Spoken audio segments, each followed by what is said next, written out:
Hello friends, welcome back to my channel என்ன ருசிக்கலாம். நம்ம இன்றைக்கி பார்க்க போகிற ரெசிபி எக் மசாலா. இந்த முட்டை மசாலா வந்து ரொம்ப ஈஸிங்க, ரொம்ப டேஸ்ட்டாகவும் இருக்கும். இது எப்படி செய்யலான்னு பார்ப்போம்.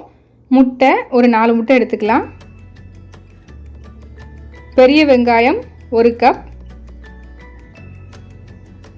தக்காளி 1 கப்,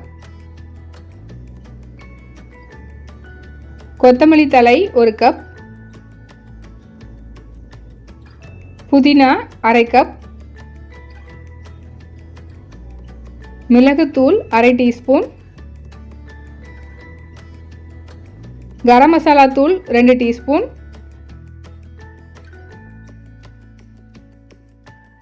மிளகாய் தூள் 2 டீஸ்பூன், ஜீரகத்தூள் 1 டீஸ்பூன், உப்பு தேவையான அளவு. இப்போ முதல்ல முட்டையை வேக வச்சு தனியாக எடுத்து வச்சுக்கலாம். அதுக்கு ஒரு பாத்திரத்தில் தண்ணி ஊற்றி 4 முட்டையை சேர்த்து 1 டீஸ்பூன் உப்பு போட்டுக்கோங்க. சேர்த்துட்டு இதை மீடியம் ஃப்ளேமில் வச்சு குக் பண்ணி தனியாக எடுத்து வச்சுக்கோங்க. அப்புறம் ஒரு கடாயில் 1 டேபிள் ஸ்பூன் எண்ணெய் ஊற்றி அதில் வெங்காயத்தை சேர்த்துக்கலாம்.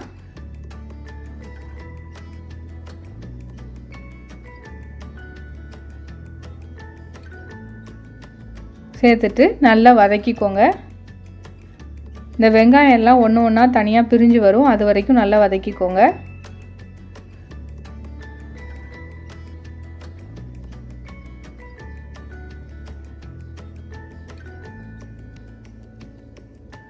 இப்போ அடுத்து தக்காளி சேர்த்துடலாம்.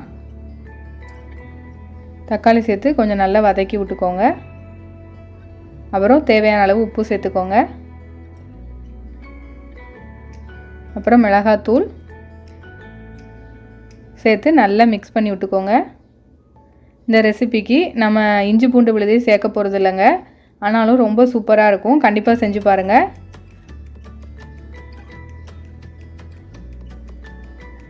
நல்லா மிக்ஸ் பண்ணி விட்டுட்டு அடுத்து நம்ம வந்து புதினாவும் கொத்தமல்லி இலையும் சேர்க்க போகிறோம். இதில் வந்து நான் புதினாவும் கொத்தமல்லி இலையும் நல்லா ட்ரை பண்ணி சேர்த்துருக்கேன். அதாவது புதினாவும் கொத்தமல்லியும் நல்லா கழுவி காய வச்சு அதை நான் இதில் சேர்த்துருக்கேன். நீங்கள் வந்து உங்கள்கிட்ட ஃப்ரெஷ்ஷானது இருந்தாலும் அது சேர்த்துக்கோங்க. இப்போ நல்லா மிக்ஸ் பண்ணி விட்டுட்டு இப்போ நம்ம இதை ஒரு மிக்ஸி ஜாருக்கு மாற்றி அரைச்சி நல்லா ஆற வச்சு அரைச்சி எடுத்துக்கோங்க. நல்லா மையாக அரைக்கணும்னு அவசியம் இல்லை, இந்த மாதிரி கோஸாக அரைச்சாலும் ஓகே தான். திரும்ப அதே கடாயில் 1 டேபிள் ஸ்பூன் எண்ணெய் ஊற்றி அதில் இந்த மசாலாவை சேர்த்துடலாம். ஒரு 1/2 கப் அளவு தண்ணி சேர்த்துக்கோங்க. சேர்த்துட்டு இப்போ இதில் வந்து நம்ம ஒரு 1/2 டீஸ்பூன் மிளகுத்தூளும் 1 டீஸ்பூன் ஜீரகத்தூள் அப்புறம் 2 டீஸ்பூன் கரம் மசாலா தூள் சேர்த்துக்க போகிறோம். உங்கள் காரத்துக்கு ஏற்ற மாதிரி மிளகு வேணால் நான் 1/2 டீஸ்பூன் சேர்த்துக்கேன், உங்களுக்கு வேணா கூட 1 டீஸ்பூன் சேர்த்துக்கலாம்.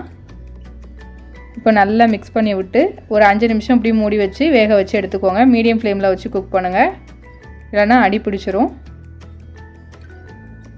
இப்போ நல்லா ரெடி ஆகிடுச்சு. இப்போ இதில் வந்து பாருங்கள், இந்த தண்ணியெல்லாம் வற்றி நல்லா கிரேவி பதத்துக்கு வந்துடுச்சு.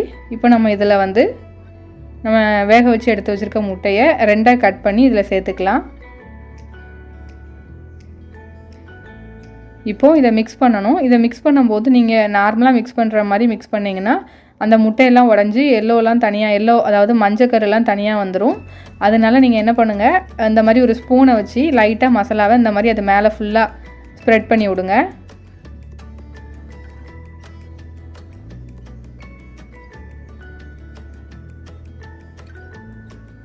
அப்போ தான் அந்த மசாலா எல்லாம் அந்த முட்டைக்குள்ளே நல்லா இறங்கும். இந்த மாதிரி நல்லா மெதுவாக மிக்ஸ் பண்ணிக்கோங்க. நல்லா மிக்ஸ் பண்ணியாச்சு. இப்போ மறுபடியும் இதை மூடி லோ ஃப்ளேமில் வச்சுருங்க. இப்போது லோ ஃப்ளேமில் வச்சு ஒரு 5 மினிட்ஸ் அப்படியே விட்டுருங்க. பாருங்கள், நமக்கு சூப்பரான எக் மசாலா ரெடி ஆகிடுச்சு. இதுக்கு மேலே கொஞ்சம் கொத்தமல்லி இலை தூவி பரிமாறிடலாம். பாருங்கள், சூப்பரான எக் மசாலா ரெடி ஆகிடுச்சு. இந்த எக் மசாலாவை நீங்கள் சப்பாத்தி, நான், பரோட்டா, திரும்ப ரைஸு எல்லாத்துக்கும் சூப்பர். இட்லி தோசைக்கு கூட சூப்பராக இருக்கும். கண்டிப்பாக ட்ரை பண்ணி பாருங்கள்.